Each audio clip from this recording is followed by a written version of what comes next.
Good morning friends, आप सभी का वेलकम करता हूं दक्ष एडवाइस के इस लेटेस्ट वीडियो में। और इस वीडियो में आपके साथ में बात कर रहा हूं वेदांता लिमिटेड के स्टॉक के बारे में, जिसकी बीते हुए हफ्ते की परफॉर्मेंस को आपके साथ में स्टडी करने का प्रयास करूंगा। इस स्टॉक के अंदर काफी ज्यादा निराशा हमको इस हफ्ते के अंदर देखने को मिली। जहां पिछले हफ्ते में इस स्टॉक ने एक शानदार रिकवरी दिखाने का प्रयास किया था, वो सारी की सारी चीजें हम लोग को इस हफ्ते में हवा होती दिखाई पड़ी। अगर सिर्फ बीते हुए कल के बारे में बात करें तो वेदांता के स्टॉक के अंदर हमको 3% से ज्यादा की गिरावट देखने को मिली और स्टॉक 13 रुपए न सिर्फ टूटता हुआ दिखाई पड़ा, बल्कि स्टॉक ने 410 रुपए के एक महत्वपूर्ण साइकोलॉजिकल सपोर्ट को भी बीते हुए दिन में ब्रेक किया। हालांकि वहां से रिकवरी जरूर हुई है, लेकिन स्टॉक बिल्कुल एज पे खड़ा हुआ है और यहां से स्टॉक कभी भी मुझे लगता है कि 400 रुपए के लेवल को टच और उसके बिलो भी जाने का प्रयास कर सकता है। इन सब की चर्चाएं आपके साथ में करने का प्रयास करूंगा, लेकिन ध्यान रखिएगा कि ये वीडियो आपके साथ में रिकमेंडेशन के बेसिस पर डिस्कस नहीं किया जा रहा है। मैं सेबी का रजिस्टर्ड एनालिस्ट नहीं हूं। किसी भी आधार पे आपको स्टॉक को खरीदने या फिर बेचने की सलाह देना, ये मेरा काम बिल्कुल भी नहीं है। ये वीडियो आपके लिए एक फ्रेंडली बेसिस पे लर्निंग मॉड्यूल हो सकता है, लेकिन इससे ज्यादा इस वीडियो को टूल देने की गलती भी आपको नहीं करनी है। वापस से आते हैं, बात करते हैं आपके साथ में वेदांता लिमिटेड के स्टॉक के बारे में। और इस स्टॉक की परफॉर्मेंस को आपके साथ में अगर वीकली बेसिस पे जज करना है तो एक बार इस हफ्ते में स्टॉक में क्या हुआ इसके बारे में भी बात कर लेते हैं। स्टॉक हमको 6.69% मार्केट के अंदर टूटता हुआ दिखाई पड़ा है। 29.50 रुपए की गिरावट आपको सिर्फ और सिर्फ इस हफ्ते के अंदर वेदांता के स्टॉक में देखने को मिली। पिछले हफ्ते यही स्टॉक रिकवर करके 450 रुपए के लेवल को टच करने का प्रयास करता दिखाई पड़ रहा था, लेकिन जैसे ही मंडे की शुरुआत हुई उसके बाद में स्टॉक के अंदर हमको सिर्फ गिरावट देखने को मिली है। अगर आप ग्राफ पैटर्न पर नजर डालेंगे तो बीच में एक दो दिन के लिए हल्का सा स्टॉक ने रिकवर करने का प्रयास जरूर किया था, लेकिन वो तेजी सस्टेन नहीं हो पाई और स्टॉक कहीं ना कहीं बुरी गिरावट के साथ में बंद हुआ। अब इसके पीछे के रीजंस को अगर समझने की कोशिश करें तो देखिए, यहाँ पे बहुत ज्यादा रॉकेट साइंस लगाने की आवश्यकता नहीं है। हमको मालूम है कि क्या रीजंस है कि ये स्टॉक मार्केट में टूटता दिखाई पड़ा, लेकिन फिर भी उनको स्पेसिफिकली समझना हमारे लिए आवश्यकता है और कितनी ज्यादा डीप ये गिरावट हो सकती है या फिर कहां से स्टॉक बाउंस कर सकता है, इसके बारे में चर्चा करने का प्रयास करेंगे। लेकिन उससे पहले आपके साथ में इस चीज के बारे में जरूर चर्चा करना चाहूंगा। सबसे पहले आप लोगों का धन्यवाद जिन लोगों ने भी अभी तक इस वीडियो को देखा और हमारे साथ में किसी न किसी प्रकार से कांटेक्ट करने का प्रयास किया, हमारे साथ में किसी प्रकार से जुड़ने का प्रयास किया हुआ है।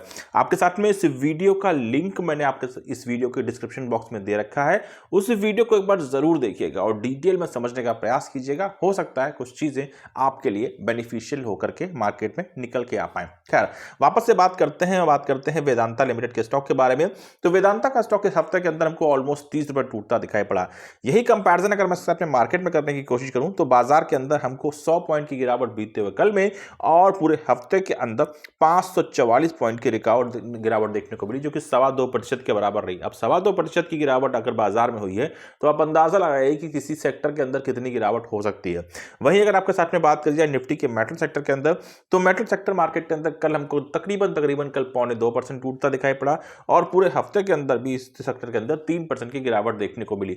तो मैं पूरे मार्केट के कंपैरिजन में देखता हूं कि मेटल सेक्टर ने थोड़ा बहुत स्टेबल होने का प्रयास जरूर किया, लेकिन बाजार में एक बड़ी गिरावट देखने को मिली और इसका प्रेशर हमको वेदांता पे भी नजर आया है। अब इन चीजों को समझने का प्रयास करते हैं। देखिए, पहली बात तो हम सबको मालूम है कि मेटल के अंदर जो गिरावट आ रही है उसके पीछे के रीजंस क्या है। जाहिर सी बात है, क्योंकि जिस प्रकार से डोनाल्ड ट्रंप लगातार अपने टैरिफ के लेकर के, टैरिफ का जो मैं कह सकता हूं कि जो टेरर है उन्होंने पूरी दुनिया में फैलाया हुआ है, उसकी वजह से मार्केट के अंदर हड़कंप मचा हुआ है। और इस चीज को मैं आपके साथ में थोड़ा सा डिटेल में डिस्कस भी करूंगा। कल बीते हुए कल में जो प्रधानमंत्री नरेंद्र मोदी के साथ में मीटिंग हुई है, उसके भी काफी निगेटिव रिस्पॉन्स हमको मार्केट में देखने को मिले हैं। इन चीजों को थोड़ा समझने में अगर देखा जाए तो खासतौर से यूएस के द्वारा जितनी भी कंट्रीज है उनके ऊपर लगाए गए टैरिफ और मेटल के ऊपर, खासतौर से मैं बात करूंगा आपके साथ में एल्यूमिनियम के बारे में और स्टील के बारे में, जिसके ऊपर ये कहीं ना कहीं यूएस की तरफ से काफी कड़े निर्णय देखने को मिल सकते हैं। उनका इंपैक्ट, नेगेटिव इंपैक्ट हमको मेटल सेक्टर में देखने को मिल सकता है और ये एक बड़ा रीजन है कि वेदांता का स्टॉक मार्केट में टूटता हुआ दिखाई पड़ा। इस चीज को आप कहीं ना कहीं अपनी स्टडी में जरूर शामिल कर सकते हैं कि वेदांता के लिए खबर अच्छी नहीं है। दूसरा एक पॉइंट अगर मैं देखने की कोशिश करूं तो वेदांता का ग्राफ अगर आप देखते हैं तो पिछले 5 दिनों के ग्राफ में वेदांता ने मार्केट के अंदर बहुत हल्का सा रिकवर करने का प्रयास किया था आपको 13 तारीख के बीच में। उसके बाद ये स्टॉक फिर से टूटता दिखाई पड़ा। लेकिन यही चीज अगर मैं आपके साथ में मेटल सेक्टर के बारे में बात करता हूं तो मेटल सेक्टर के अंदर हमको एक शानदार रिकवरी देखने को मिली थी और मेटल वापस से कहीं ना कहीं अपने बड़े गेन्स को रीटच करने का प्रयास 13 तारीख को करता दिखाई पड़ा था। और यही वो चीज है जो कहीं ना कहीं हमारे आंखों में खटकती है कि जब मेटल सेक्टर को वेदांता पूरी तरीके से डेडिकेटली फॉलो करता आ रहा है। तो आखिर ऐसा क्या हुआ कि वेदांता के अंदर वो तेजी नहीं देखने को मिली जो मेटल सेक्टर में देखने को मिली, या फिर वेदांता के अंदर अपने सेक्टर से दुगने से भी ज्यादा की गिरावट हमको देखने को क्यों मिल रही है? तो इसको थोड़ा समझने की कोशिश करते हैं, क्योंकि लंबे समय से वेदांता में हमने कहा कि किसी प्रकार की कोई नेगेटिव न्यूज नहीं आ रही थी। न्यूज अभी भी नेगेटिव नहीं है, लेकिन अगर थोड़ा सा समझने की कोशिश की जाए तो अपनी इनकी अफ्रीका की एक माइन के बारे में चर्चा मैंने आपके साथ में करी थी, जहां पे ये कंपनी जो है अपनी होल्डिंग को बढ़ा रही है, फंड रेजिंग करने का प्रयास करते दिखाई पड़ रही है। और करीब 2 साल पहले इस चीज की चर्चा कंपनी ने करी थी कि लास्ट ईयर यानी कि 2024 में कंपनी अपनी होल्डिंग का 30% का हिस्सा मार्केट में सेल आउट कर देगी और वहां से जो फंड आएगा उसका उपयोग कंपनी के द्वारा अपने बिजनेस एक्सपेंशन में या फिर तमाम अन्य यूजेस में किया जाएगा। लेकिन इस बात को अभी पिछले 2 हफ्ते पहले ही कंपनी के मैनेजमेंट के द्वारा नकारा गया था और उनका कहना था कि किसी प्रकार से कंपनी अपनी होल्डिंग को नहीं सेल करने वाली है, उस होल्डिंग के साथ रहेगी और मार्केट से कहीं ना कहीं फंड रेज करने का प्रयास करेगी। लेकिन सिर्फ और सिर्फ 15 दिनों के अंदर कंपनी ने अपने स्टेटमेंट को वापस से रीचेंज किया और कंपनी की तरफ से बताया गया कि कंपनी अपनी अफ्रीकन माइंस के अंदर जो है कुछ होल्डिंग को सेल करेगी, 30% की होल्डिंग मार्केट में सेल करके वहां से फंड रेज करने का प्रयास करेगा। तो ये कॉन्ट्राडिक्टरी स्टेटमेंट जो कंपनी की तरफ से हमको पिछले 1 साल में 3 बार और 15 दिनों में 2 बार देखने को मिलते हैं, ये कहीं ना कहीं कंपनी के लिए थोड़ा सा नेगेटिव इंप्रेशन छोड़ गया। मैं ये नहीं कहता कि खबर खराब है, कंपनी फंड रेज कर रही है, चाहे वो बिजनेस एक्सपेंशन के लिए यूज करे, चाहे वो अपने डेट को रिड्यूस करने के लिए यूज करे, लेकिन फंड रेज हो रहा है तो कंपनी के पास में कुछ एक्स्ट्रा फंड आता दिखाई पड़ेगा। लेकिन जब प्रमोटर अपनी होल्डिंग को मार्केट में सेल आउट कर रहा है तो एक तो ये नेगेटिव खबर है, और दूसरे तौर पर देखा जाए तो बार बार कंपनी के स्टेटमेंट्स का मैं कहता हूं फ्लिप होना, ये चीज कहीं ना कहीं स्टॉक के लिए भारी पड़ती हुई हमको दिखाई पड़ी। और यही वो रीजन है कि वेदांता का स्टॉक मार्केट के अंदर ना सिर्फ कल बल्कि आपको इस हफ्ते में बुरी तरीके से टूटता दिखाई पड़ा। मेटल का प्रेशर बिल्कुल है, बाजार का प्रेशर वेदांता के ऊपर बिल्कुल है। मैं ये भी कहूंगा कि यूएस की तरफ से जो टैरिफ का टेरर है वो भी इसके ऊपर बिल्कुल अप्लाई होता दिखाई पड़ता है। लेकिन उन सब के बावजूद भी अगर स्टॉक के अंदर आपको इतनी बड़ी गिरावट देखने को मिली है तो कहीं ना कहीं वेदांता के मैनेजमेंट की तरफ से लंबे समय के बाद में हमको एक नेगेटिव खबर भी देखने को मिली है, जिसका इंप्रेशन हमको इस हफ्ते में इस स्टॉक के ऊपर देखने को मिला। अब अगले हफ्ते में वेदांता के लिए बहुत ही महत्वपूर्ण डीमर्जर लेकर के इंपॉर्टेंट बोर्ड मीटिंग होने वाली है, हम सबकी निगाहें उस पर लगी हुई हैं।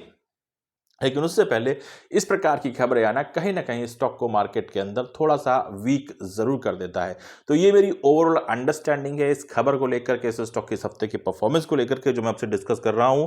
लंबे समय से मैंने वेदांता का स्टॉक को 530 रुपए से लेकर के 420 410 रुपए के लेवल पर जाते देखा, लेकिन मुझे फिलहाल स्टॉक के अंदर से कोई यहाँ पे खामी होती नजर नहीं आई थी।